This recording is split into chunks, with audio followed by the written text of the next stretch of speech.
Assalamualaikum warahmatullahi wabarakatuh. Bismillah, alhamdulillah, la haula wa la quwata illa billah, amma ba'da. Saudaraku pemirsa dimanapun saudaraku berada, hari ini ya tanggal 18 Mei ya 2022 masih dalam keadaan yang cukup gempar rakyat Indonesia. Disebabkan karena di tanggal 16 Mei kemarin terjadi suatu peristiwa yang seharusnya tidak terjadi, yaitu yang berkesan ataupun terkesan kembali seorang ulama seolah-olah betul-betul dikriminalisasi oleh sebuah hukum ataupun sebuah kekuasaan.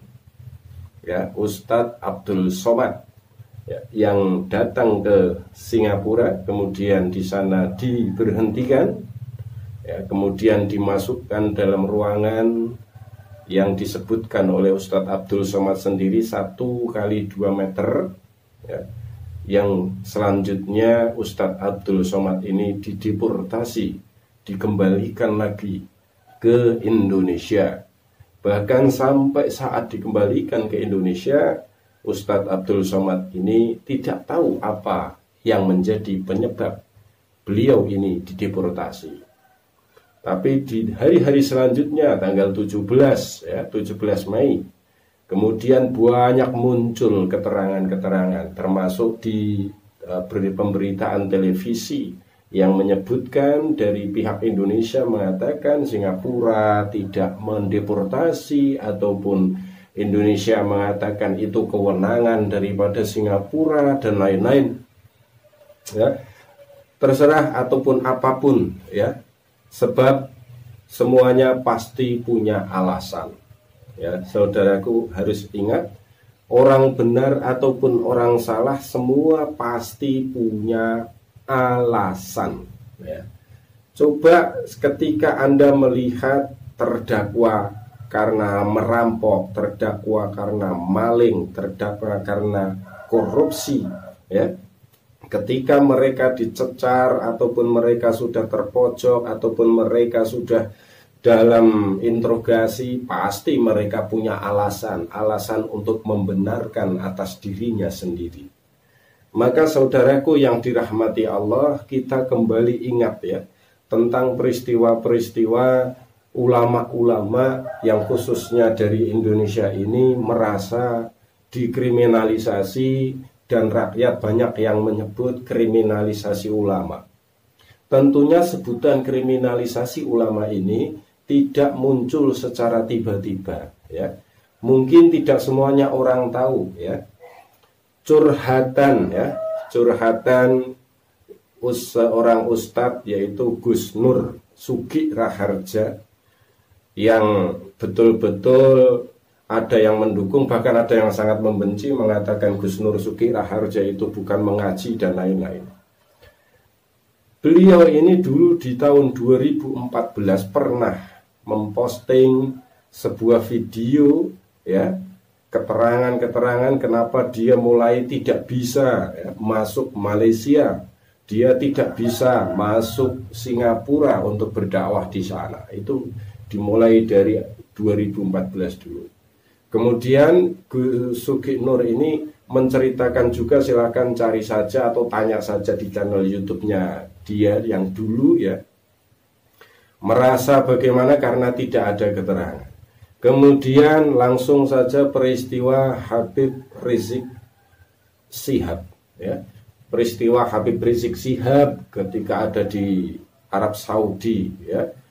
Peristiwa-peristiwa cerita-cerita yang gak karu-karuan ya, yang menyebabkan beliau ini tidak bisa pulang kepada negaranya sendiri, yaitu di Indonesia. Kemudian setelah pulang ke Indonesia disebutkan dengan berbagai macam dalih kesalahan yang ternyata begitu di penjara beliau hanya kesalahannya ya di luar dari apa yang digegerkan, saudaraku yang dirahmati Allah. Dan hari ini yang tadi belum cukup juga ya, khususnya ulama-ulama seperti Yahya Waloni ya, Kemudian hari ini di bulan ini Ustadz Abdul Somad menjadi sebuah peristiwa mengalami. Jadi kalau kita kalkulasi saudaraku, kalau kita mau menyimpulkan dari kesimpulan yang akan saya berikan atau kita bicarakan ini, mari selanjutnya kita berpikir ya.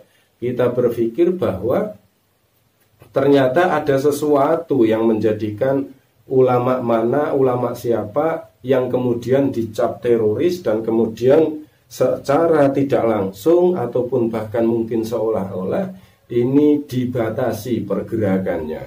Yaitu kalau kita cermati siapapun orangnya, ulama manapun ya, di Indonesia ini yang mengatakan kebenaran, ketika orang berbohong, ketika penguasa berbohong dikatakan berbohong, ketika penguasa korupsi dikatakan korupsi, ketika penguasa tidak adil dikatakan tidak adil, ketika penguasa dolim dikatakan dolim, ternyata siapapun yang berani mengatakan hak itu menjadi sebuah kurang menyenangkan di telinga-telinga mereka yang melakukan kedoliman, telinga-telinga mereka yang melakukan penipuan-penipuan, ataupun bahkan di telinga mereka yang menginginkan kekuasaan tentunya saudaraku.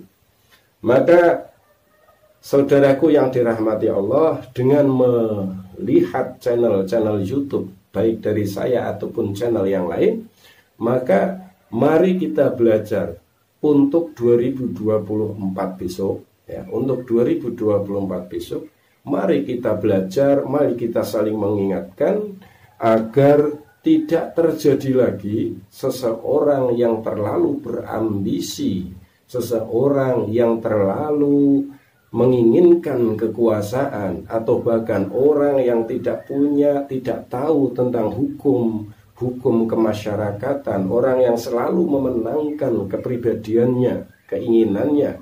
Ini mari ya, dari seluruh kelompok mereka ini, mari kita berpikir ulang untuk memilihnya.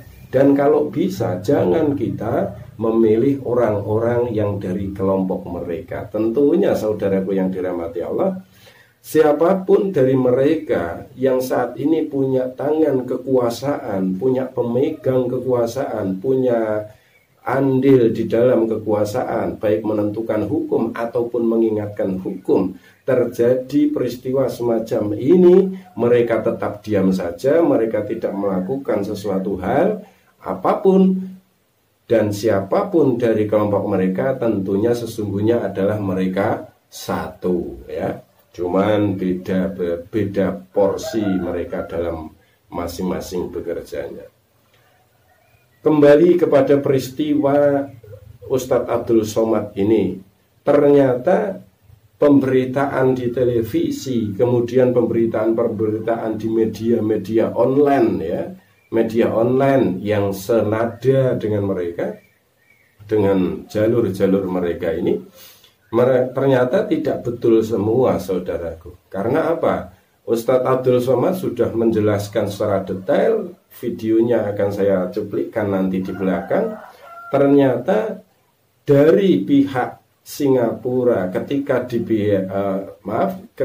ditahan di Singapura kemudian dideportasi pulang, ternyata itu permintaan dari Jakarta. Siapa yang minta? Tidak tahu ya, karena yang disebut Jakarta tentunya yang punya kewenangan untuk mengirim surat ya, menyatakan bahwa Ustadz Abdul Somad ini seorang teroris. Saudaraku yang dirahmati Allah, ini betul-betul pantas umat muslim di Indonesia, rakyat dari seluruh agama di Indonesia merasa betul-betul bersedih. Karena apa? Ini tentunya datang perintah ini dari makhluk yang namanya siluman ya.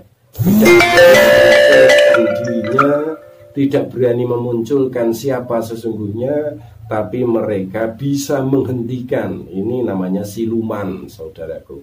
Ini cuplikannya keterangan Ustadz Abdul Somad ya, akan saya cuplikan. Tapi ingat saudaraku, 2024 ingat ya, ingat, hindari mereka hindari mereka, jangan pilih, dan jaga akal sehat kita, jaga otak kita agar tidak terprovokasi, tidak terpengaruh dengan semua jenis pengaruh yang mereka cari.